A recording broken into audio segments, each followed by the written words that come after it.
ба номи худованди бахшанда ва меҳрабон. Тилло дар хоб. дидани тилло метавонад ба молу сарват, мансаб ё неъмат ишора кунад. барои мард баъзан нишонаи ғам ё озмоиш низ таъбир мешавад, зеро пӯшидани тилло барои мардон дар ислом ҷоиз нест.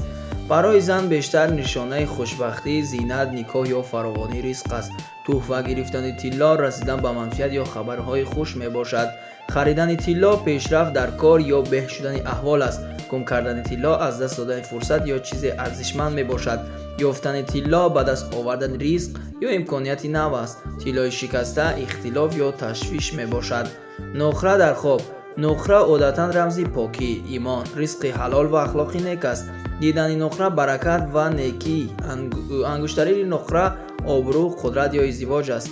ёфтани нухра ба даст овардани фоида ё дӯсти хуб мебошад. гум кардани нухра аз даст рафтани неъмат ё беэҳтиётӣ мебошад. зеварҳои нухрагин барои зан хушбахтӣ ва оромии зиндагӣ аст. оҳан. оҳан дар хоб рамзи қувват, сабр ва устуворист. дидани оҳан тавоноӣ ва пирӯзӣ бар душвориҳо мебошад. бо оҳан кор кардан муваффақият пас аз заҳмат мебошад. гирифтани оҳан қудрат ё масъулияти нав аст. оҳани зангзада сустӣ, бепарвоӣ ё мушкилоте ки бояд ҳал шавад. гудохтани оҳан ворид шудан ба баҳсу низоъ ё гузаштан аз озмоишҳои сахт мебошад.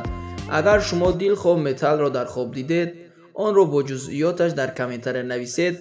ба ҳама саволҳои шумо ба хоси Аллоҳ ҷавоб хоҳем гардонид.